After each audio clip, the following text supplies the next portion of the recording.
മാഷോട് ചോദിക്കാറുണ്ട്. ആ സംവാദത്തിന് സമയം ആണ് വരുന്നത്. അപ്പം ഈ ചോദ്യങ്ങൾ വന്ന് ചോദിക്കുന്നതിന് പകരം എഴുതി മാഷയിൽ കൊടുക്കണം നല്ലത്. അപ്പം ഇപ്പോഴുള്ള ഈ ഒരു ചെറിയ സെഷനിൽ മറ്റുള്ളവർ സംസാരിച്ച് കഴിയുമ്പോഴേക്കും മാഷിനെ തയ്യാറാക്കാൻ പറ്റും. ചോദ്യങ്ങൾ കവിതയെ കേന്ദ്രമാക്കി സാഹിത്യത്തെ കേന്ദ്രമാക്കി വരികയാണ് നല്ലത്.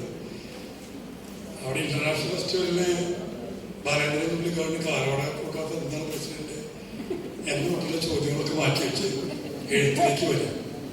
പിന്നെ മറ്റൊരു കാര്യം പറയേണ്ടാത്തതാണ് എന്ന് വെച്ചാൽ നമ്മൾ അങ്ങോട്ടും ഇങ്ങോട്ടുള്ള സംഭാഷണം ഒഴിവാക്കാൻ ഇഷ്ടംപോലെ സമയം തരുന്നുണ്ട്. ഈ ഇരുന്ന് ക്യാമറ ഇതിനുള്ളിൽ വന്നിരുന്ന് പരസ്പരം സംസാരിക്കുക എന്നുള്ളത് ഒഴിവാക്കണം. മൊബൈൽ ഫോൺ കയ്യിൽ ഇരുന്നോട്ടെ, മൊബൈൽ ഫോൺ പ്രവർത്തിപ്പിക്കരുത്. ഇവിടുന്ന് ഫോൺ എടുത്തിട്ട് സംസാരിച്ചിട്ട് പോകണം. അത് ശരിയായിട്ട് ഏർപ്പെടാനുള്ളത്. പിന്നെ ഇതിൽ ക്ലോസ്ഡ് ആയിട്ട് മുറിയാണ്, AC മുറിയല്ല. ഒരു ചെറിയ ശബ്ദം പോലുള്ള ഇതിനൊരു സ്വച്ഛന്തമായ ഒരു അന്തരീക്ഷത്തിന് ദോഷം വരുത്തും. മിക്കവാറും എല്ലാവരും തന്നെ മൊബൈൽ ഫോൺ ഒക്കെ മാറ്റിവെച്ച് ശ്രദ്ധാപൂർവ്വം കേൾക്കുന്നുണ്ട് എന്നുള്ളത് വലിയ സന്തോഷമാണ്. അതെല്ലാവരും ശ്രദ്ധിക്കണം, സംഭാഷണം ഒഴിവാക്കണം. പ്രത്യേകിച്ചും അതിന് പിന്നിലൊക്കെ ഇരിക്കുന്ന ആളുകൾ. നമ്മുടെ ക്യാമ്പുകളിൽ പ്രധാനം ഈ കഥയും കവിതയും അതിൻ്റെ അപ്പുറത്ത് ചിത്രകല സ്ഥിരമായിട്ട് നമ്മൾ അതിൻ്റെ പ്രദർശനങ്ങൾ നടത്തിക്കൊണ്ടിരിക്കുന്നുണ്ട്.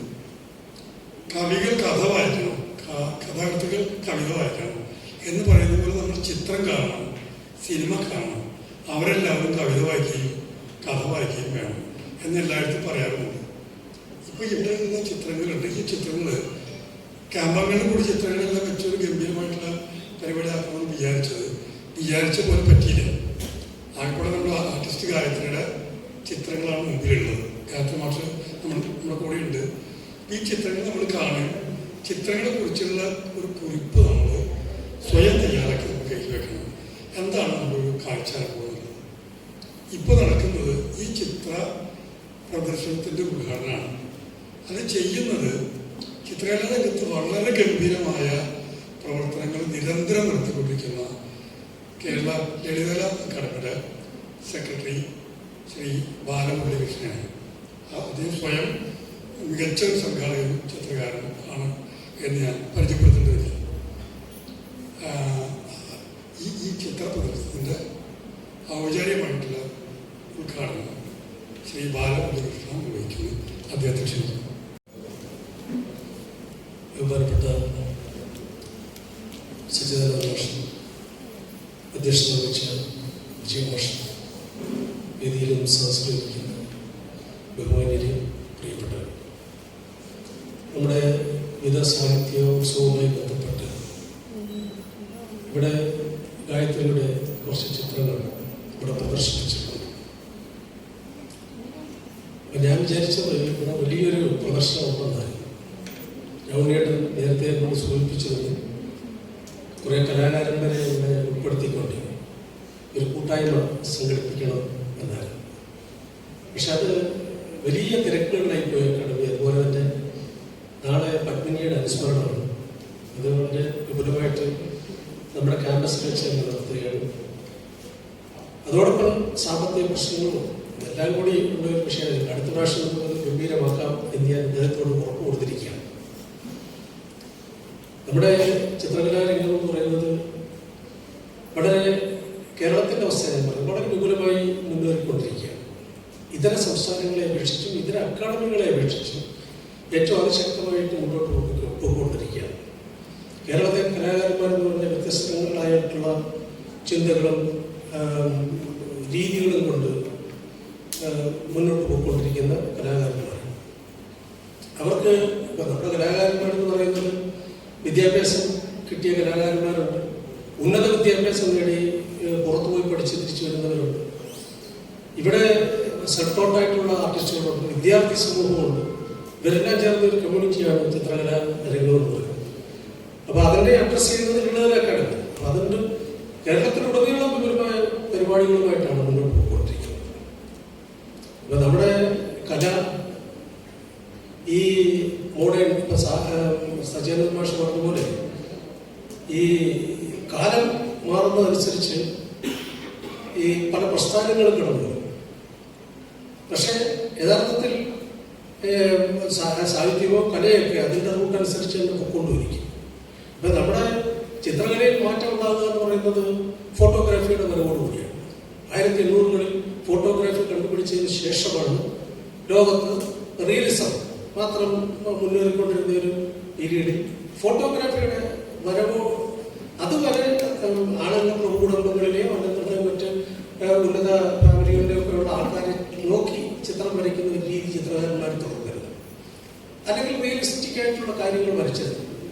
അപ്പൊ അവിടേക്ക് ഈ അത്ഭുതം കടന്നു വന്നു കഴിഞ്ഞപ്പോൾ ഈ പിന്നീട് കലാകാരന്മാർ ചിന്തിച്ചത് നീളവും വീതിയും മാത്രമേ ഫോട്ടോഗ്രാഫിക്ക് കണ്ടെത്താൻ കഴിയുള്ളൂ. പക്ഷെ ആഴത്തിലേക്ക് പോകാൻ എങ്ങനെ കഴിയും? അവിടെയാണ് ഇംപ്രഷനിസം എന്ന് പറയുന്ന പ്രസ്ഥാനം കടന്നു വരുന്നത്. അതിനുശേഷം പോസ്റ്റ് ഇംപ്രഷനിസം കടന്നു വന്നു. പിന്നെ പല പ്രസ്ഥാനങ്ങളിലേക്ക് അത് വ്യാപിച്ചു പോവുകയും ചെയ്തു. പക്ഷെ ഫോട്ടോഗ്രാഫി പിന്നീട് കളർ ഫോട്ടോഗ്രാഫി വരുന്നു, ഡിജിറ്റൽ ഫോട്ടോഗ്രാഫി വരുന്നു, സിനിമയിൽ മൂവി വരുന്നു. അങ്ങനെ അതും റിയലിസത്തിലാണ് തുടങ്ങിയതെങ്കിലും പിന്നീട് അത് ഈ മറ്റൊരു രീതി ക്രിയേറ്റീവ് ഫോട്ടോഗ്രാഫിയിലേക്ക് വന്നു നിൽക്കുകയാണ്.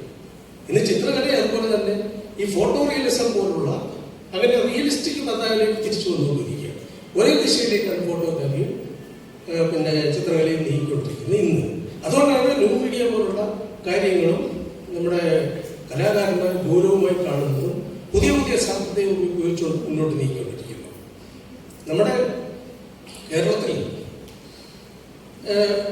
ഞാൻ നേരത്തെ സൂചിപ്പിച്ച പോലെ നമുക്ക് ഇപ്പം ലളിതകല അക്കാദമിക്ക് ധാരാളം ഈ സ്റ്റുഡിയോകളുണ്ട്, ആർട്ട് ഗാലറികളുണ്ട്. അപ്പൊ അവിടെയൊക്കെ ദിവസവും ഷോസുകൾ നടന്നുകൊണ്ടിരിക്കുകയാണ്. അപ്പൊ അത്ര സജീവതയിലാണ് ഈ കലാകാരന്മാർ നീങ്ങിക്കൊണ്ടിരിക്കുന്നത്. അപ്പൊ വ്യത്യസ്തങ്ങളായിട്ടുള്ള ഷോസുകൾ ഇങ്ങനെ നടക്കുന്നു. ഇതിന് അനുസരിച്ച് നമ്മുടെ പൊതുസമൂഹം എങ്ങനെ ഇതിനുമായിട്ട് ബന്ധപ്പെടുന്നു എന്നുള്ളത് വലിയ വിഷയമാണ്. അത് ഞങ്ങളുടെ ഒരു ചിന്താമണ്ഡലത്തിൽ അതുപോലെ ചർച്ചയ്ക്ക് വരുന്ന കാര്യങ്ങളുണ്ട്. ആ രൂപത്തിലാണ് ഇത് പൊയ്ക്കൊണ്ടിരിക്കുന്നത്. നമ്മുടെ സമൂഹം എന്ന് പറയുന്നത് സച്ചിദാനന്ദ മാഷ് പറഞ്ഞ പോലെ തന്നെ വളരെ കലുഷിതമായ ഒരു അന്തരീക്ഷത്തിലാണ് നമ്മുടെ ഇന്ത്യ നീങ്ങിക്കൊണ്ടിരിക്കുന്നത്.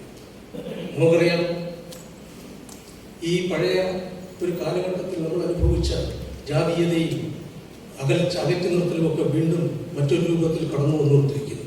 അത് മുഖമുദ്രയാക്കിക്കൊണ്ട് ഒരു വിഭാഗം സമൂഹം മുന്നോട്ട് നീങ്ങിക്കൊണ്ടിരിക്കുന്നു. ഇവിടെ ഈ കലാകാരന്മാരുടെ കൂട്ടായ്മകൾക്ക് വളരെ പ്രാധാന്യമുള്ളതാണ്. ഇത്തരം കൂട്ടായ്മകളാണ് അതിനെ അതിജീവിക്കേണ്ടതെന്നുള്ളതാണ്. ഫാസിസത്തിനുമുണ്ട് കല, സാഹിത്യമുള്ളവർക്ക്. അപ്പോൾ അതും ശക്തമായിട്ട് തന്നെ നീങ്ങിക്കൊണ്ടിരിക്കുകയാണ്. അതിനെ ഇല്ലാതാക്കിക്കൊണ്ട് മുന്നേറണമെന്ന് നമ്മുടെ കൂട്ടായ്മകൾ ശക്തിപ്പെടേണ്ടതുണ്ട്. കൂടുതൽ മൂല്യമുള്ള കല നമ്മൾ ഉത്പാദിപ്പിക്കേണ്ടതായിട്ടുണ്ട്. അപ്പൊ അതിനുള്ള ശക്തി നമുക്കുണ്ടാകണം. നമ്മുടെ ഗായത്രി വളരെ ശക്തനായിട്ട് ഉള്ളൊരു കലാകാരനാണ്. ഇവിടെ നിരന്തരം പ്രാക്ടീസ് ചെയ്യുന്ന ഒരു ആർട്ടിസ്റ്റാണ് അദ്ദേഹത്തിൻ്റെ ഈ പ്രദർശനം പോലെ തന്നെ നിങ്ങളും മേലിലും ഇനി അടുത്ത പരിപാടിയിൽ നിങ്ങളുടെയൊക്കെ വർക്കുകൾ ഉണ്ടാകണമെന്ന് മാത്രം പറഞ്ഞുകൊണ്ട് എൻ്റെ ചെറിയ വാക്കുകൾ ഇവിടെ നിർത്തിക്കൊണ്ട് ഞാൻ ഇത് ഉദ്ഘാടനം ചെയ്യാൻ പ്രഖ്യാപിക്കുന്നു. ഗായത്രി മാസം പിന്നീട് സംസാരിക്കും. നമ്മളെവിടെയാണ് കഴിഞ്ഞ വർഷം കേരളോർമ്മയിലാണ് നടത്തിയത്. കേരളോർമ്മയുടെ വിസ്തൃതമായ ക്യാമ്പസ് മുഴുവൻ നമ്മൾ നമ്മുടെ ക്യാമ്പിന് വേണ്ടി ഉപയോഗിക്കേണ്ടത്. ഈ വർഷം എവിടെയാണ് ചെയ്യേണ്ടത് എന്നാലോചിച്ചപ്പോൾ ഈ കോളേജിൽ പൂർവ്വ വിദ്യാർത്ഥിയായിട്ട് ജയനിൽ പറഞ്ഞത് ശ്രീകൃഷ്ണ നോക്കാം, നല്ല ഹാളുകളുണ്ട്, പുതിയ ഹോസ്റ്റലുണ്ട്, മാറുന്നുണ്ട്. ശ്രീകൃഷ്ണ കിട്ടാൻ വേണ്ടിയിട്ട് വിജയമാഷാണ് ആദ്യം വിളിച്ചത്, ദേവസ്വം ബോർഡ് ചേർന്ന്. അപ്പോൾ വിജയമാഷ് പറഞ്ഞു അത് നിങ്ങൾ ചോദിച്ചാൽ മതി, പ്രിൻസിപ്പൽ തരുന്നു. ഞാൻ പറഞ്ഞു അത് ചില ശരിയാണെന്ന് തോന്നില്ല, മാഷൊക്കെ വിളിച്ച് പറഞ്ഞതിന് ശേഷം പിന്നെ ഞാൻ വിളിക്കാൻ പോകും. ഞാൻ മനസ്സിലാക്കുന്നത് വിജയമാഷ് പറഞ്ഞു അവർക്ക് ആവശ്യമുള്ള സഹായം ചെയ്യണം എന്ന് പറഞ്ഞു. പ്രിൻസിപ്പലിനോട് നിങ്ങൾ ചെന്ന് കണ്ടു. ഇത് പറഞ്ഞതിന് ശേഷം എല്ലാ അർത്ഥത്തിലുമുള്ള സഹായമാണ് ഈ ക്യാമ്പസ് നമുക്ക് തന്നുകൊണ്ടിരിക്കുന്നത്. ഈ കോളേജിലെ അധ്യാപകനാണ് ബിജു ബാലകൃഷ്ണൻ, മലയാളത്തിൽ പ്രമുഖനായ കവിയാണ് ഞാൻ നേരത്തെ പറഞ്ഞു. അപ്പോൾ ബിജു ബാലകൃഷ്ണൻ ഈ കാര്യത്തിന് വേണ്ടി മാറ്റി വെച്ചിരിക്കുന്നു. ഇനി എന്നെ പ്രിൻസിപ്പാളാണ് വിളിക്കാൻ നിൽക്കണ്ട, നേരെ ബിജു ബാലകൃഷ്ണൻ വിളിക്കുക, കാണിക്കുക. ബിജു ബാലകൃഷ്ണൻ ആകുമ്പോൾ സന്തോഷം വെച്ചാൽ നമ്മൾ അങ്ങോട്ടൊന്നും പറയേണ്ടതില്ല, ഇന്ന കാര്യങ്ങൾ ചെയ്യുമെന്ന് എന്നോട് പറയാവുന്ന ഒരാളാണ്, എൻ്റെ സഹപ്രവർത്തകനാണ്. ഇത് ഞാൻ ഇന്നലെ പറഞ്ഞല്ലോ. അപ്പോൾ അങ്ങനെ ഈ ക്യാമ്പസ് നമ്മുടെ ക്യാമ്പസായിട്ട് മാറിയെന്നുള്ളതാണ്. നമ്മൾ പ്രിൻസിപ്പാളോട് പറഞ്ഞത് ക്യാമ്പസ് ദിനപത്രത്തിൻ്റെ പ്രകാശനം നിർവഹിക്കുന്നതാണ്. അത് വാങ്ങിക്കാൻ വേണ്ടി ജോഷിപ്പോൾ കാറിനോട് പോയിട്ടുണ്ട്. കാരണം ഓരോ ദിവസവും അതിന് ഭേദഗതി പറഞ്ഞ് ഇങ്ങനെ അവസാന സെക്കൻഡ് വരെ നീണ്ടുപോയി. അപ്പോൾ യോഗം നടന്നുകൊണ്ടിരിക്കുന്ന നേരത്തെ അതൊന്ന് നടക്കും തോന്നുന്നില്ല. എന്തായാലും പ്രകാശനം ചെയ്ത് പ്രഖ്യാപിക്കലേ വേണ്ടു. നേരത്തെ ചിത്രകല പ്രദർശനം ഉദ്ഘാടനം ചെയ്തു എന്ന് പ്രഖ്യാപിച്ചതുപോലെ സാഹിത്യക്കാർക്ക് ഇന്നലെ കാലത്ത് 10 മണിക്ക് ആരംഭിച്ച സാഹിത്യോത്സവം ഉദ്ഘാടനം ചെയ്തുവെന്ന് സച്ചാനന്ദ മാഷ് പ്രഖ്യാപിച്ച പോലെ പ്രഖ്യാപിച്ചാൽ മതി, ബാക്കി ഇങ്ങനെ നോക്കിക്കോളാം.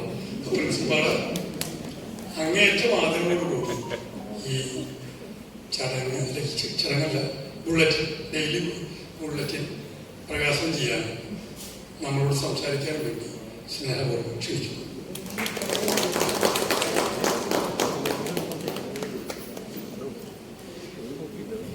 ഗുരുതുല്യനായ സച്ചിദാനന്ദ മാഷ്, വിജയ മാഷ്, അതുപോലെ തന്നെ വേദിയിലിരിക്കുന്ന എല്ലാ വിശിഷ്ട വ്യക്തികളും, സദസ്സിലിരിക്കുന്ന എല്ലാ വിശിഷ്ട വ്യക്തികൾക്കും നമസ്കാരം. ശ്രീകൃഷ്ണ കോളേജിൽ ഇതുപോലുള്ള ഒരു അവസരം കിട്ടിയതിന് നന്ദിയുണ്ട്.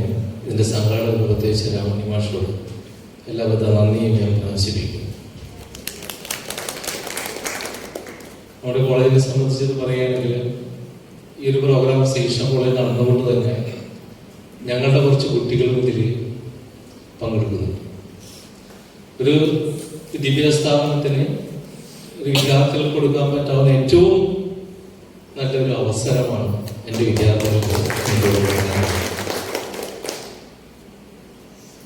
എനിക്ക് തോന്നുന്നു ഇവിടെ പങ്കെടുക്കുന്നവരെല്ലാം തന്നെ നാളെയുടെ നമ്മുടെ കേരളത്തിൻ്റെ കഴിവാണ്, കലാകാരന്മാരാണ്.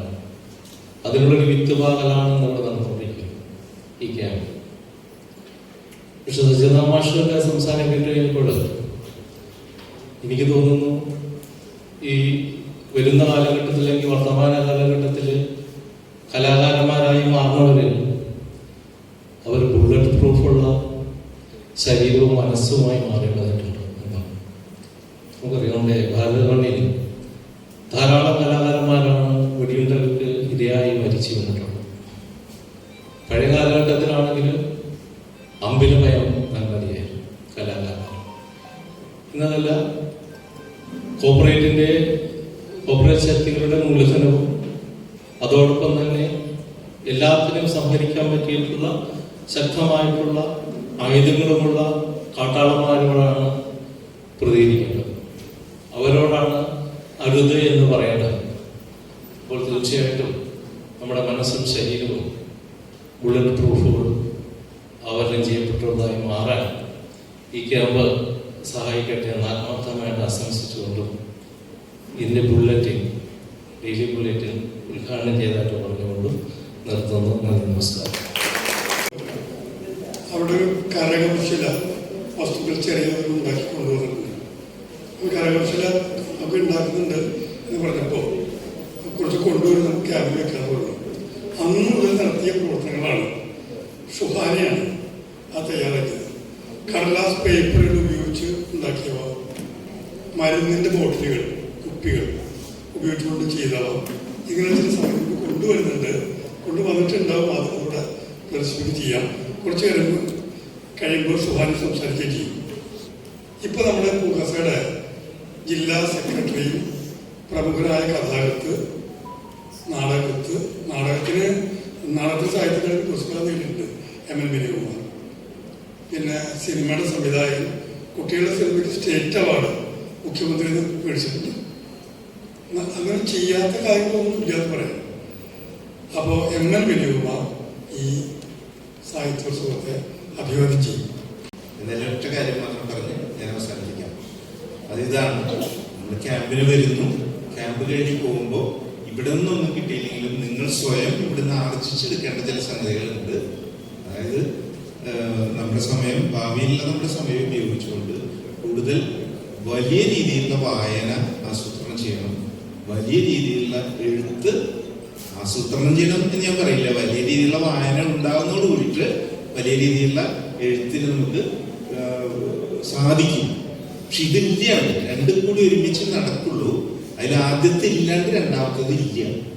ഇപ്പൊ വായനയാണ് കുറവ് എന്ന് പറയാം. വായന മരിക്കുന്നില്ല എന്നൊക്കെ നമ്മൾ പറയും, അങ്ങനെയൊക്കെ പറയും. എന്നാലും ലൈബ്രറികളൊക്കെ ഏത് രീതിയിൽ നിലനിൽക്കുന്നു, മുമ്പുണ്ടായിരുന്നതിനേക്കാൾ ഏത് അവസ്ഥയിലാണ് ഇപ്പൊ ഉള്ളതെന്ന് നമ്മൾ പരിശോധിച്ചാൽ മാത്രം മതി. നമ്മൾ വലിയ രീതിയിൽ വായനയ്ക്ക് സമയം കണ്ടെത്തേണ്ടി വേണം. ബാക്കി ഏത് കാര്യങ്ങളും ജീവിതത്തിൽ നമുക്ക് നടക്കേണ്ടത്. പക്ഷെ അത് നടക്കുമ്പോൾ തന്നെയും അതിന്റെ ഒപ്പം ഇതൊരു പ്രധാനപ്പെട്ട കാര്യമാണല്ലോ നമുക്ക് തന്നെ, വേറൊരാൾക്കല്ല. അച്ഛന് വേണ്ടിയോ അമ്മയ്ക്ക് വേണ്ടിയോ മക്കൾക്ക് വേണ്ടിയോ ഒന്നല്ലല്ലോ നമ്മളിത് ചെയ്യുന്നത്, നമുക്ക് വേണ്ടി തന്നെയാണ്. അപ്പൊ വായന നമ്മൾ ചെയ്യുന്ന വേണം. അതിനുള്ള സാവകാശം മനസ്സിൽ ആസൂത്രണം ചെയ്തിട്ട് വേണം ഈ ക്യാമ്പിൽ നിന്ന് തിരിച്ചു പോകാൻ എന്ന് അഭ്യർത്ഥിച്ചുകൊണ്ട് അവസാനിപ്പിക്കും. തിരുവനന്തപുരത്തിലൂടെ സജീവമായി നിൽക്കുന്ന ആളാണ് തലയിൽ മനോഹർ നായർ. കവിയാണ്, സാംസ്കാരിക പ്രവർത്തകനാണ്. നമ്മൾ ഈ ക്യാമ്പ് തിരുവനന്തപുരത്ത് വെച്ച് നടത്താം എന്നൊരു ആലോചന ഉണ്ടായിരുന്നു. അങ്ങനെ തുടങ്ങിയത്. അതിൻ്റെ അന്വേഷണത്തിൽ ഇലക്ഷൻ കഴിഞ്ഞ സമയമായതുകൊണ്ടുള്ള ചില സാമ്പത്തിക പ്രയാസം കൊണ്ട് നമുക്ക് സ്പോൺസർമാരെ കിട്ടാത്തതുകൊണ്ടാണ് നീട്ടിവെച്ചത്. എന്തായാലും നമുക്ക് തിരുവനന്തപുരത്ത് ചില കാര്യങ്ങൾ ചെയ്യാം എന്നൊരു ആശ്വാസ വാക്ക് കലയിൽ മനോഹർ പറഞ്ഞിട്ടുണ്ട്. നമ്മുടെ സാഹിത്യോത്സവത്തെ അഭിവാദ്യം ചെയ്തുകൊണ്ട് രണ്ടു വാക്കത്തെ സംസാരിക്കും.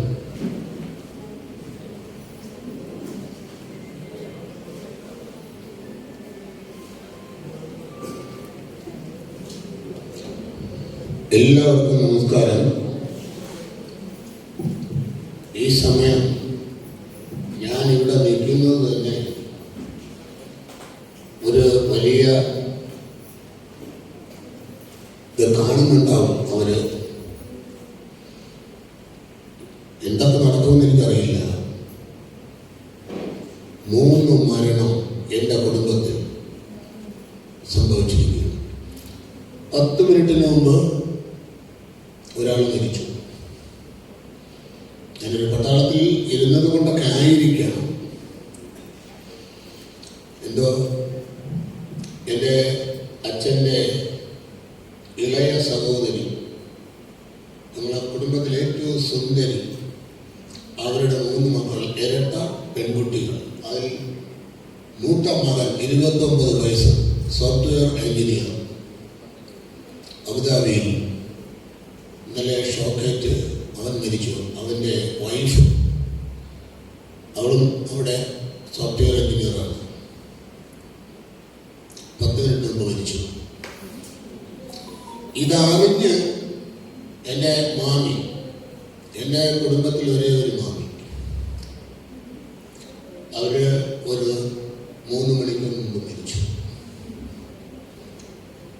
എന്തായാലും എന്ത് ധൈര്യമാണ് എനിക്ക് ഇവിടെ നിൽക്കാനെന്ന് ഇപ്പോഴും ആലോചിക്കുക വയ്യ. രാമകൃഷ്ണൻ പറഞ്ഞ പോലെ തീർച്ചയായിട്ടും ക്യാമ്പ് തിരുവനന്തപുരത്ത് നടത്താനുള്ള എല്ലാ സാഹചര്യവും പരിശോധിച്ചപ്പോൾ നമ്മൾ ബന്ധപ്പെട്ട സ്പോൺസർമാർ 3 പേരുണ്ട്. രാഷ്ട്രീയക്കാര് നന്നായി അവരെ ഉപയോഗിച്ചതുകൊണ്ട് ഇപ്പോൾ ബുദ്ധിമുട്ടുണ്ട്. ഇത് നമുക്ക് ഭംഗിയായിട്ട് 4 അല്ല 5 ദിവസം വേണമെങ്കിലും നടത്താൻ നമുക്ക് അവസരമുണ്ടാകും. തൽക്കാലം പിന്മാറിയതാണ്. എന്തായാലും പക്ഷേ നമുക്ക് തിരുവനന്തപുരത്ത് ഞാനൊക്കെ ജീവനോടെ ഉണ്ടാവുമെന്ന് അറിഞ്ഞുകൂടാ. അങ്ങനെ ഒരു മാനസികാവസ്ഥയിലാണ് നടന്നത്. ബിജു ബാലകൃഷ്ണൻ എന്ന ജ്ഞാനവിസംബോധന ചെയ്യുമ്പോൾ അദ്ദേഹത്തിൻ്റെ വിദ്യാർത്ഥികളോ സഹാധ്യാപകരുടെ ക്ഷണിക്കണം. 76 വർഷങ്ങൾക്ക് മുമ്പ് ഒരു ബിജു ബാലകൃഷ്ണൻ ഉണ്ടായിരുന്നു. തിരുവനന്തപുരത്തിൻ്റെ മേഖലകളിലെല്ലാം കവിതയുമായി നടന്നു. ഒരു മഹാ കവിയെന്ന് ഞാൻ വിശേഷിപ്പിക്കപ്പെടുന്ന മധുസൂദൻ നായരുടെ ഏറ്റവും വലിയ ബന്ധു. കൃഷ്ണൻ എന്ന് പേരുള്ള കോളേജിൽ തന്നെ വന്നു. അവിടെ എനിക്ക് വരാൻ കഴിഞ്ഞു. വളരെ സന്തോഷം. സച്ചിമാഷിൻ്റെ ആവേശോജ്വലമായ സംഭാഷണം അത്ഭുതത്തോടെയാണ് കേട്ടിരുന്നത്. അതിന് മേലെ എനിക്ക് ധാരാളം പറയാനുണ്ട്. പക്ഷേ സാഹചര്യം അതല്ല. എങ്കിലും കവിതയെക്കുറിച്ചും കഥയെക്കുറിച്ചും ഓരോ വാക്ക് പറയും. സത്യം പറഞ്ഞാൽ കവിത നമുക്ക് മുമ്പിൽ ധാരാളമുണ്ട്. പക്ഷേ കവിത വരുന്ന വഴികൾ ശരിയാണ്, എഴുതുന്ന രീതികൾ ശരിയാണ്. അത് എവിടെയെങ്കിലും ചെന്ന് കയറുന്നുണ്ടോ? അതുകൊണ്ട് സമൂഹത്തിന് എന്തെങ്കിലും മാറ്റം വരുന്നുണ്ടോ? സ്വയം നവീകരണം നടക്കുന്നുണ്ടോ? നമ്മളുടെ ചില കൊച്ചിഷ്ടങ്ങൾ ഡെവലപ്പ് ചെയ്താണ് നമ്മൾ കവിതയിലേക്ക് വരുന്നത്. സാമൂഹികമായ പ്രശ്നങ്ങളിലേക്ക് ഇടപെട്ട് എത്ര പേര് കവിത എഴുതുന്നുണ്ട്? തീർച്ചയായിട്ടും അയ്യങ്കാളിയെ കുറിച്ച് ഞാൻ 80 കവിതകൾ എഴുതിയിട്ടുണ്ട്. ഒരു കവിത, അയ്യപ്പെരുമാൾ എന്നൊരു കവിത ഞാൻ എഴുതി. വെങ്ങാനൂർ പി ഭാസ്കരൻ CPIM-ന്റെ ജില്ലാ കൗൺസിലറായിരുന്നു, ജില്ലാ കമ്മിറ്റി മെമ്പറായിരുന്നു. MLA എന്ന സമയത്താണ് വെങ്ങാനൂര് ആ സ്മാരകം അടച്ചിട്ടിരിക്കുന്നത് തുറക്കണമെന്ന് പറഞ്ഞ് ഞങ്ങൾ പ്രക്ഷോഭത്തിന് ഇറങ്ങിയത്. അന്ന് അവിടെ വായിക്കാൻ വേണ്ടി എഴുതിയ കവിത പിൽക്കാലത്ത് അത് പ്രസിദ്ധീകരിച്ചു വന്നപ്പോൾ ഒരു യുവ സുഹൃത്ത് വംശീയമായി എന്നല്ല ജാതീയമായി എന്തെങ്കിലും വ്യക്തി വിദ്വേഷം കാണാം, സോഷ്യൽ മീഡിയയിലൂടെ തന്നെ വളരെ മോശം അപമാനിച്ചു. ഒരുപാട് പേര് അതിന് പ്രതികരണങ്ങളും വന്നു. അതവരുടെ സങ്കടം ഉണർത്തുന്ന ഒരു സംഭവമാണ്. വാല് എനിക്കൊരധികം പറ്റാണ്. നായർ വാലുള്ള ഞാൻ അയ്യങ്കാളിയെ കുറിച്ച് എഴുതാൻ എൻ്റെ യോഗ്യത, അതിന് സപ്പോർട്ട് ചെയ്യുന്നവരും ഉണ്ടാകാം. എൻ്റെ EMS Namboodiripad, VT Bhattathiripad, NT Vasudevan Nair, B Mohan Nair. എന്നെ പ്രസവിച്ച് 13ാമത്തെ ദിവസമാണ് എൻ്റെ അച്ഛൻ പട്ടാളത്തിൽ വായിച്ചാൻ്റെ വെടികൊണ്ട് ധരിക്കുന്നത്. അന്ന് അമ്മയിട്ട പേരാണ് മനോഹരൻ. ഞാൻ ഏത് ഭൗതികവാദിയായാലും ഞാനത് മാറ്റില്ല. ആ കവിതയെക്കുറിച്ച് വളരെ മ്ലേച്ഛമായി തന്നെയാണ് അദ്ദേഹം പറഞ്ഞിട്ടുള്ള ചില ഉദാഹരണങ്ങൾ. പഞ്ചമിക്കു പഠിക്കുവാനിടമിവിടയില്ലെങ്കിൽ പഞ്ചപുച്ഛമടക്കി ഞങ്ങൾ വയലിലേക്കില്ല. അതിനുശേഷം ഞാൻ ഫേസ്ബുക്കിലിട്ടു, ഞാൻ പഞ്ചമി പഠിച്ച ഊരൂത്തമ്പലം സ്കൂളിൽ 5 വർഷം പ്രസിഡന്റായിരുന്നു. സത്യം പറഞ്ഞാൽ വളരെ സങ്കടം ഉണ്ടാക്കിയ ഒരു കാര്യം ആണ് അത്.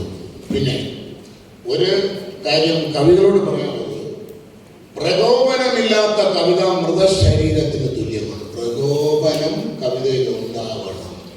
അത് ശക്തമായി സച്ചിമാസ് മറ്റൊരു രീതിയിൽ വളച്ചുകെട്ടിലൂടെ പറയുകയും ചെയ്യും. അതുപോലെ കഥാകാരോട് പറയാനുള്ളത്, ഒരു കഥ വായിക്കുമ്പോൾ ഒരു മുൻധാരണ വച്ചുകൊണ്ട് ഇയാളെന്റെ കഥയെ മോശമായി പറഞ്ഞു എന്ന് വിമർശിച്ചു, അതുകൊണ്ട് ഇയാളെ കഥ വായിച്ചിട്ട് ശരിയാക്കി തരാം. കഥയുടെ പശ്ചാത്തലം മനസ്സിലാക്കണം, എന്തിനെ കുറിച്ചാണ് എഴുതിയതെന്ന് മനസ്സിലാക്കണം. അതിന് അനുസരിച്ച് വേണം സംസാരിക്കേണ്ടത്, ചിന്തിക്കേണ്ടത്. ഒരുപാട് പ്രതീക്ഷ നൽകുന്ന വിധയ്ക്ക് എല്ലാ ആശംസകളും ഞാൻ അർപ്പിക്കുന്നു. ഒപ്പം തന്നെ കഥയെക്കുറിച്ചും കവിതയെക്കുറിച്ചും ഇനിയൊരു അവസരത്തിൽ വിശദമായി നമുക്ക് സംവദിക്കാം. അതിനുള്ള അവസരം ഉണ്ടാവും. എല്ലാവർക്കും നന്ദി, നമസ്കാരം. ഗായത്രിയാണ് സംസാരിക്കുന്നത്. അദ്ദേഹം നോവലിസ്റ്റുമാണ്. വളരെ ഗംഭീരമായിട്ടുള്ള നോവൽ എഴുതിയിട്ടുണ്ട്, ചിത്രങ്ങൾ വരച്ചിരിക്കുന്നു. ഗുരുവായൂരുകാരനാണ്. അദ്ദേഹത്തെ ക്ഷണിക്കുന്നു.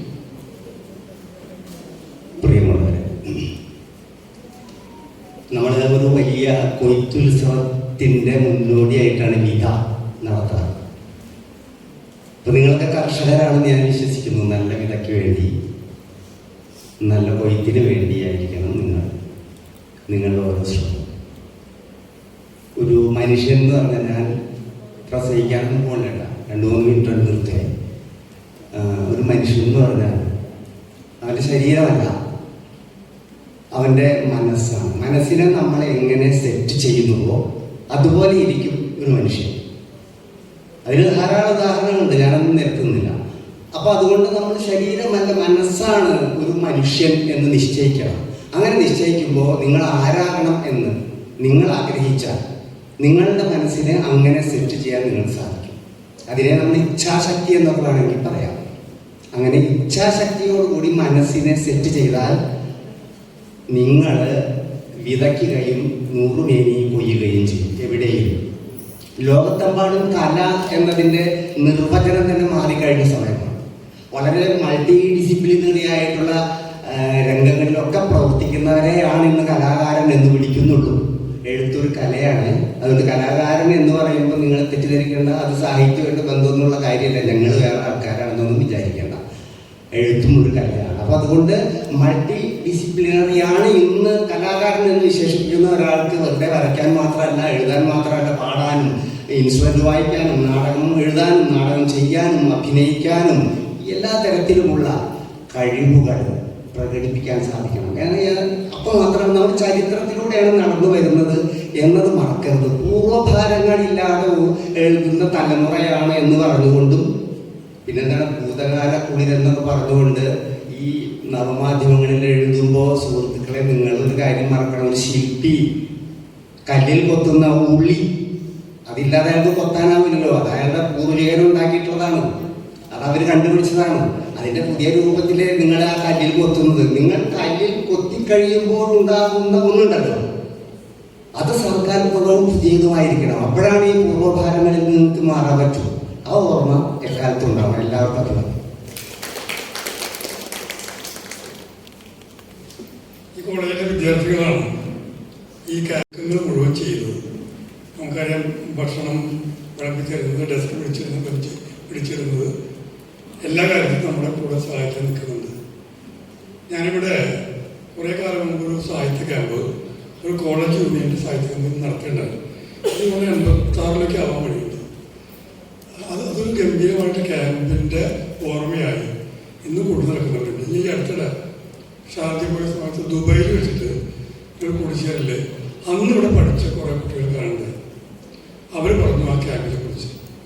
കേരള മാഗസിൻ എഡിറ്ററായിട്ടാണ് എൻ്റെ ഒരു സഭാപ്രവേശം എന്ന് പറയാം, 1979. ഇപ്പോഴത്തെ ശ്രീയിലെ മാഗസിൻ എഡിറ്റർ ഹബീബ് ഇപ്പം നമ്മുടെ കൂടെ വരുന്നുണ്ട്. ചെയർമാൻ്റെ നമ്മൾ പേര് വെച്ചിരുന്നത് ചെയർമാൻ മാഗസിൻ്റെ എന്തൊരു കാര്യത്തിന് വേണ്ടി പോയി.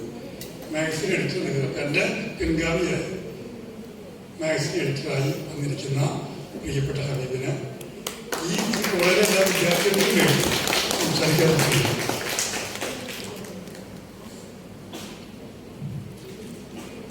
ഏറ്റവും സ്നേഹം നിറഞ്ഞ വേദിയിലിരിക്കുന്ന വിശിഷ്ട വ്യക്തിത്വങ്ങളെ, സച്ചിദാനന്ദ മാഷ്, പിന്നെ എൻ്റെ ഏറ്റവും സ്നേഹം നിറഞ്ഞ വിദ്യാർത്ഥി സുഹൃത്തുക്കളെ, ഈ കഴിഞ്ഞ 3 ദിവസം ഇന്നലെ തുടങ്ങിയ ഈ ക്യാമ്പ് ഞങ്ങൾക്ക് എത്തുന്നത് ഞങ്ങളുടെ സ്റ്റാഫ് അഡ്വൈസറായിട്ടുള്ള ബിജു മാഷിലൂടെ തന്നെയായിരുന്നു.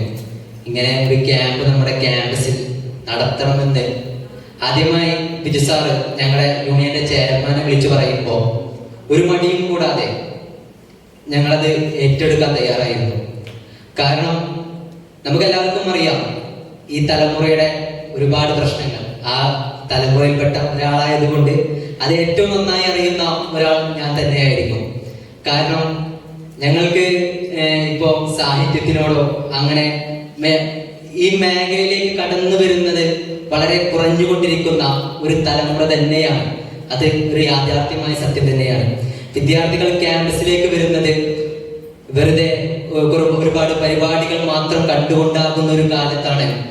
ഞങ്ങൾക്ക് ഇങ്ങനെ ഒരു പ്രോഗ്രാം ഇവിടേക്ക് വരുമ്പോൾ ഞങ്ങൾ നടത്തിയ ആർട്സും അതുപോലെ തന്നെ ഓരോ പരിപാടികളും, ഞങ്ങൾ പറഞ്ഞു വെക്കുന്ന രാഷ്ട്രീയം വരെ ഞങ്ങൾ ഈ ക്യാമ്പസിനെ നഷ്ടപ്പെട്ടുകൊണ്ടിരിക്കുന്ന, അല്ലെങ്കിൽ കോവിഡിന് ശേഷം നഷ്ടപ്പെട്ടുകൊണ്ടിരിക്കുന്ന സർഗാത്മകതയെ തിരിച്ചു കൊണ്ടുവരാൻ വേണ്ടിയായിരുന്നു.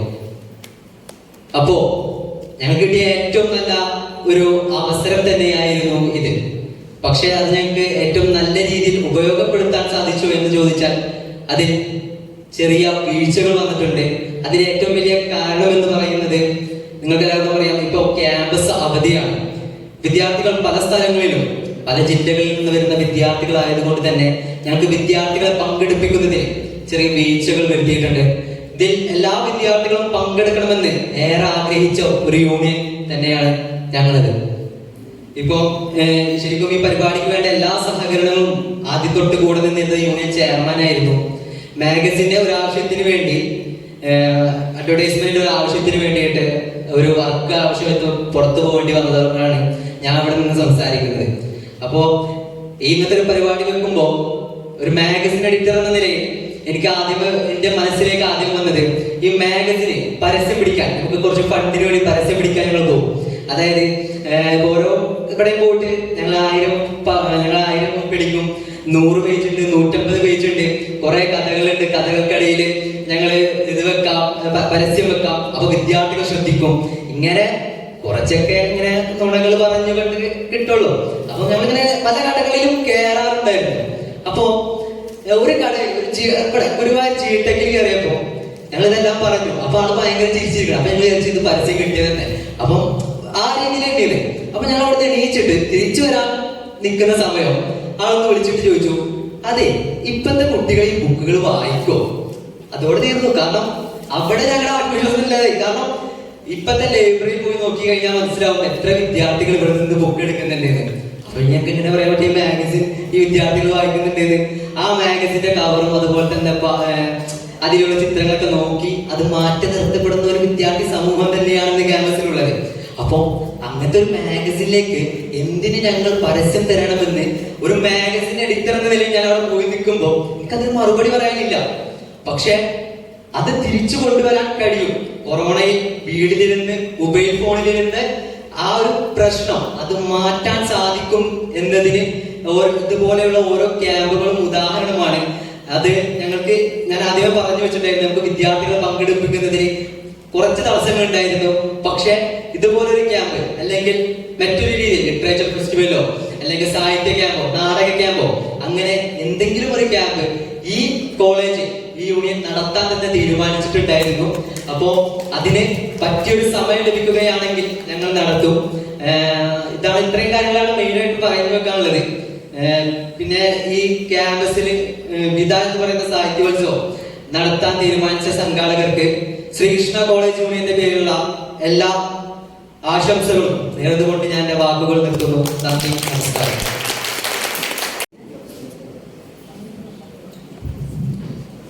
വേദിയിലെ സച്ചിദാനന്ദ മാഷ്, വിജയ മാഷ് ഉൾപ്പെടെയുള്ള അതിവിശിഷ്ട വ്യക്തിത്വങ്ങളെ, എൻ്റെ മുന്നിലിരിക്കുന്ന പ്രിയപ്പെട്ട കൂട്ടുകാരെ, നിങ്ങൾക്ക് നമസ്കാരം.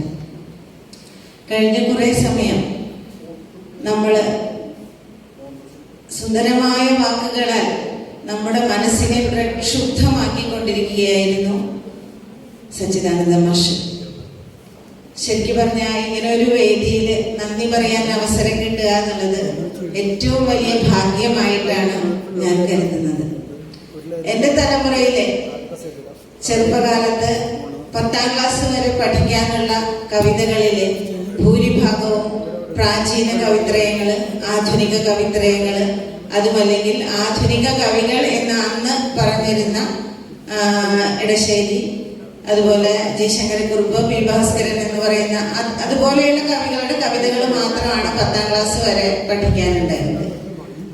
പിന്നീട് ഞാൻ സച്ചിദാനന്ദ മാഷിന്റെ കവിത ആദ്യമായിട്ട് പനി എന്ന കവിതയാണ് എനിക്ക് പ്രീ ഡിഗ്രിക്ക് പഠിക്കാനുണ്ടായിരുന്ന കവിത. അങ്ങനെയാണ് മാഷെ ഞാൻ ആദ്യമായിട്ട് കവിതയിലൂടെ പരിചയപ്പെടുന്നത്.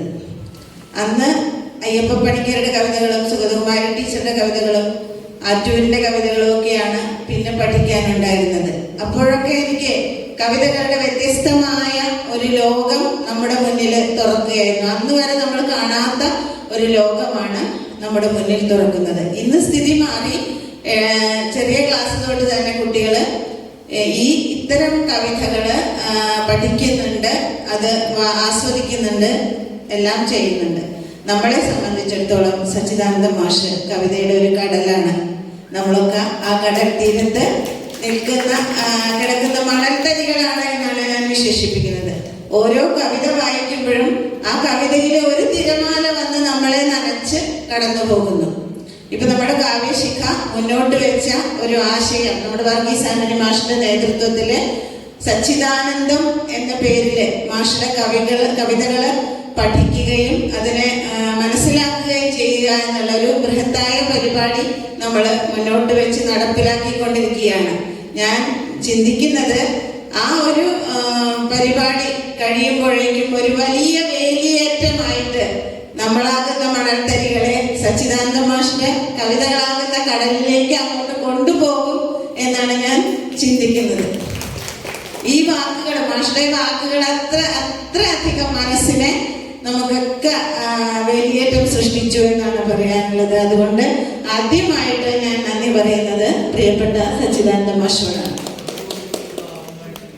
അതുപോലെ നമ്മുടെ ഈ പരിപാടിയുടെ നടത്തിപ്പിന് വേണ്ടിയിട്ട് അതുപോലെ നമ്മുടെ വിധ ക്യാമ്പിന്റെ ലോഗോ പ്രകാശനത്തിന് വേണ്ടി നമ്മൾ സമീപിച്ചത് ഗുരുവായൂർ ദേവസ്വം ചെയർമാൻ വിജയമാഷിയാണ്. പ്രസന്നവദനായി അന്ന് നമ്മളെയൊക്കെ സ്വീകരിക്കുകയും നമ്മുടെ ആവശ്യം അംഗീകരിക്കുകയും അതോടൊപ്പം തന്നെ അന്ന് ഗുരുവായൂരപ്പന്റെ പായസം നൽകിയാണ് ഞങ്ങളെ അവിടുന്ന് വിട്ടയച്ചത്. ഏറെ സന്തോഷത്തോടു കൂടിയാണ് ഞങ്ങൾ അവിടുന്ന് കടന്നു പോകുന്നത്. തൃശ്ശൂരിന്റെ സാംസ്കാരിക വേദികളിൽ സജീവ സാന്നിധ്യമായ വിജയമാഷ്ക്ക് ഞാൻ നന്ദി അറിയിക്കുന്നു.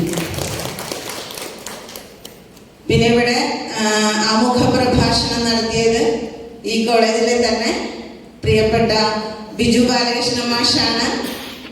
ആദ്യമൊക്കെ ഒരു അകൽച്ച എനിക്ക് തോന്നിയിരുന്നു, കാരണം എന്നെ സംബന്ധിച്ചിടത്തോളം ബിജു മാഷൊക്കെ ഒരു വലിയ കവി ആയിരുന്നു. പക്ഷെ സ്നേഹ സമൃദ്ധമായ വാക്കുകൾ കൊണ്ടും ഉത്തരവാദിത്വം കൊണ്ടും ഓരോ സ്ഥലത്തും ഓടി നടന്ന് നമ്മുടെ ക്യാമ്പിനെ ഏറെ സജീവമാക്കി തീർത്ത ബിജു ബാലകൃഷ്ണ മാഷിന് നന്ദി അറിയിക്കുന്നു. സ്വാഗതം ആശംസിച്ചത് നമ്മുടെ സ്വന്തം ജയറാം വാഴൂർ മാഷാണ്. ക്യാമ്പിന്റെ ചെയർമാൻ, മാഷ്ക്ക് നന്ദി അറിയിക്കട്ടെ. പിന്നെ ഇവിടെ എത്തിച്ചേരാമെന്ന് ഏറ്റിരുന്നു നമ്മുടെ Guruvayur chairman, municipal chairman Krishnadas. ഷാൾക്ക് ഇന്ന് ചെയർമാൻമാരുടെ ചേംബർ മീറ്റിംഗ് ഉള്ളത് കൊണ്ട്, മന്ത്രിയുടെ മീറ്റിംഗ് ഉള്ളത് കൊണ്ട് വരാൻ സാധിക്കില്ല എന്ന് അറിയിച്ചിരുന്നു. അസാന്നിധ്യത്തിലും നന്ദി അറിയിക്കട്ടെ. പിന്നെ നമ്മുടെ ഈ സാഹിത്യോത്സവത്തിന്റെ പരിപ്രേക്ഷ്യം വിശദീകരിച്ചത് നമ്മുടെ എല്ലാം ഹൃദയത്തില് സജീവമായി എന്നെന്നും നിലനിൽക്കുന്ന നമ്മുടെ പ്രിയപ്പെട്ട രാവണേട്ടനാണ്. അത്രയും പ്രിയപ്പെട്ട എന്ന് തന്നെ പറയട്ടെ. കാരണം ഏറ്റവും ചെറിയ പുൽക്കൊടിയെ പോലും നെറുകയിൽ എത്തിക്കാൻ അത്രയും എഫർട്ട് എടുക്കുന്ന രാവണേട്ടൻ. അത്ഭുതം തോന്നിയിട്ടുണ്ട് ആ ഒരു വ്യക്തിത്വത്തെ കുറിച്ച്. രാവണേട്ടനോടുള്ള അഗാധമായ നന്ദി അറിയിക്കുന്നു. പിന്നെ ചിത്രരചന ഉദ്ഘാടനം നടത്തിയത് കേരള ലളിതകലാ അക്കാദമി സെക്രട്ടറിയായ ബാലമുരളീകൃഷ്ണ. ഞാൻ കുറച്ചു കാലമായി പേര് കേൾക്കുന്നു, കാരണം നമ്മുടെ കാവ്യശിഖയുടെ പരിപാടികൾ ലളിതകലാ അക്കാദമിയിലൊക്കെ നടക്കുമ്പോൾ അദ്ദേഹം അവിടുത്തെ സാന്നിധ്യമാണ് എന്ന് മാത്രമല്ല, എല്ലാ സൗകര്യങ്ങളും നമുക്ക് ചെയ്തു തരാനും ഒക്കെ സജീവമായി നമ്മുടെ കൂടെ ഉണ്ടായിരുന്നു. ചാക്കോമാഷൊക്കെ ആളുടെ വളരെ അടുത്ത സുഹൃത്താണെന്ന് കരുതുന്നു. അതുപോലെ തന്നെ കലാരംഗത്ത് സജീവമായി നിലനിൽക്കുന്ന ശ്രീ ബാലമുരളീകൃഷ്ണയ്ക്ക് വിധ ക്യാമ്പിന്റെ പേരിലും ഞാൻ നന്ദി അറിയിക്കുകയാണ്. പിന്നെ ക്യാമ്പ് പത്രിക പ്രകാശനം ചെയ്തത് ഈ കോളേജിന്റെ പ്രിൻസിപ്പളായ PS ബിജോയ് മാഷാണ്. മാഷ് നേരത്തെ പറഞ്ഞ പോലെ തന്നെ പ്രസന്നവദനായി ഇവിടെയൊക്കെ അങ്ങനെ എല്ലാ കാര്യങ്ങളും ശ്രദ്ധിച്ചുകൊണ്ട് നമ്മുടെ ക്യാമ്പിന്റെ പ്രവർത്തനങ്ങളിലെ സജീവ പങ്കാളിയായി തന്നെ മാഷ് വരുന്നുണ്ട്. എപ്പോഴും ഇവിടെയൊക്കെ ഇങ്ങനെ കാണാം, എന്തെങ്കിലും അത്യാവശ്യം നമ്മൾ ഓടിച്ചെന്ന് പറഞ്ഞാൽ തന്നെ എല്ലാം നിവർത്തിച്ചു തരും.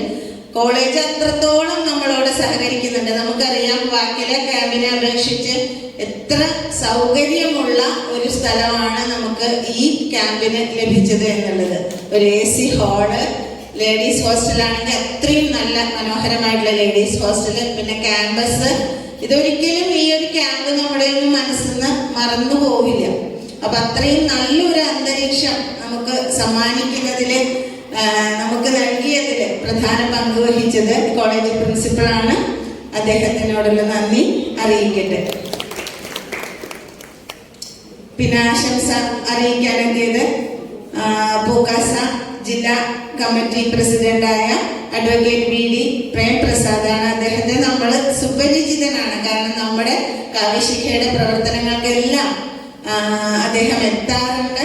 അദ്ദേഹത്തിന്റെ വാക്കുകളാൽ നമ്മളെ നിർദ്ദേശങ്ങൾ വാക്കുകൾ നമ്മൾക്ക് നൽകാറുണ്ട്. നമ്മളോട് കൂടെ സഞ്ചരിക്കുന്ന ഒരു വ്യക്തിത്വമാണ് ശ്രീ VD പ്രേംപ്രസാദ്. അദ്ദേഹത്തോട് നന്ദി പറഞ്ഞുകൊള്ളുന്നു. പിന്നെ ഡോക്ടർ MN വിനയകുമാർ, തൃശ്ശൂർ ജില്ലാ കമ്മിറ്റി പൂക്കാസ സെക്രട്ടറി. പിന്നെ ഇജാസ് ഇവരോടുള്ള നന്ദി ഞാൻ അറിയിക്കുകയാണ്. പിന്നെ ഇജാസ് തിരക്ക് എല്ലാ കാര്യങ്ങൾക്കും ഇവിടെ ഉണ്ടായിരുന്നു നമ്മുടെ കൂടെ. പക്ഷെ ഈ സമയത്ത് പെട്ടെന്ന് അത്യാവശ്യം നേരിട്ടത് കൊണ്ടാണ് പോയതാണ്. അതിന് പകരമായിട്ട് ഇവിടെ എത്തിച്ചേർന്നത് നമ്മുടെ കോളേജിലെ മാഗസിൻ എഡിറ്റർ ആണ്. നല്ല തിളയ്ക്കുന്ന വാക്കുകൾ കൊണ്ടാണ് ആ കുട്ടി നമ്മളെ എതിരേറ്റത്. അദ്ദേഹത്തോടുള്ള നന്ദി അറിയിക്കട്ടെ. പിന്നെ ആശംസകൾ അറിയിച്ച ആർട്ടിസ്റ്റ് ഗായത്രി, എൻ്റെ ഒരു എൻ്റെ സമീപവാസി എന്ന് തന്നെ പറയാം. നല്ല നിറമുള്ള ചിത്രങ്ങൾ കൊണ്ട് ഈ വേദിയെ ധന്യമാക്കി തീർത്തു. അദ്ദേഹത്തിന്റെ ചിത്രങ്ങൾ കുറേയൊക്കെ നമ്മൾ വരികൾ എഴുതാനായിട്ട്, അടിക്കുറിപ്പ് മത്സരത്തിനും വരികൾ എഴുതാനായിട്ടൊക്കെ ഉണ്ടായിരുന്നു. അപ്പോൾ അതിൽ കണ്ട കുറേ ചിത്രങ്ങളൊക്കെ ഇവിടെ പ്രദർശനത്തിന് വന്നിട്ടുണ്ട്. നിറങ്ങൾ കൊണ്ട് വിസ്മയം തീർക്കുന്ന ആർട്ടിസ്റ്റ് ഗായത്രിയെ നന്ദി അറിയിക്കുന്നു. പിന്നെ ആശംസകൾ അറിയിച്ച തലയിൽ മനോഹരൻ നായർ, അതുപോലെ തന്നെ നമ്മുടെ ക്യാമ്പിന് വേണ്ട എല്ലാ സഹകരണങ്ങളും ചെയ്തു തന്ന ആളാണ് ഈ C നാരായണേട്ടൻ. ഇവിടെ ഓരോ കമാനം വെക്കുകയാണെങ്കിലും അതുപോലെ തന്നെ ക്യാമ്പിന്റെ നടത്തിപ്പുമായി ബന്ധപ്പെട്ട് വേണ്ട സൗകര്യങ്ങളുടെ കാര്യത്തിലെല്ലാം ഓടിച്ചെല്ലാനും കാര്യങ്ങൾ പറയാനും എപ്പോൾ വേണമെങ്കിലും ഇങ്ങോട്ട് വന്ന് സഹായം നൽകാനും ഒക്കെ സന്നദ്ധനായ നാരായണേട്ടനാണ്. ആള് ഇപ്പൊ ഇവിടെ എത്തിയിട്ടില്ല എന്ന് മാത്രം, പക്ഷെ ഇന്ന് രാവിലെയൊക്കെ ഉണ്ടായിരുന്നു, ഇന്നലെയും ഉണ്ടായിരുന്നു. നന്ദി അറിയിക്കട്ടെ. അതുപോലെ പറഞ്ഞു കഴിഞ്ഞു എന്ന് വിചാരിക്കുന്നു. നമ്മുടെ ഇവിടെ എത്തിച്ചേർന്നിട്ടുള്ള എല്ലാ വിശിഷ്ട കഥാതൽപത്തിലെയും കാവ്യശിഖയിലെയും സുഹൃത്തുക്കളെ, അതുപോലെ ഇവിടെ ലിറ്റററി ക്ലബ്ബ് കുട്ടികള്, പിന്നെ കോളേജിലെ യൂണിയൻ പ്രതിനിധികള്, അങ്ങനെ മറ്റ് കോളേജിലെ പ്രവർത്തകര് എല്ലാം നമ്മളോട് ചേർന്ന് നിന്നുകൊണ്ട് നമ്മുടെ ഈ ക്യാമ്പിനെ വളരെ സജീവമാക്കി തീർക്കുകയാണ്. എല്ലാവരോടും ഒരിക്കൽ കൂടി നന്ദി അറിയിച്ചുകൊണ്ട് നിർത്തട്ടെ. ഫോട്ടോ എടുക്കാം. അപ്പൊ ഫോട്ടോ ഇവിടെ സ്റ്റേജിലല്ലേ TGM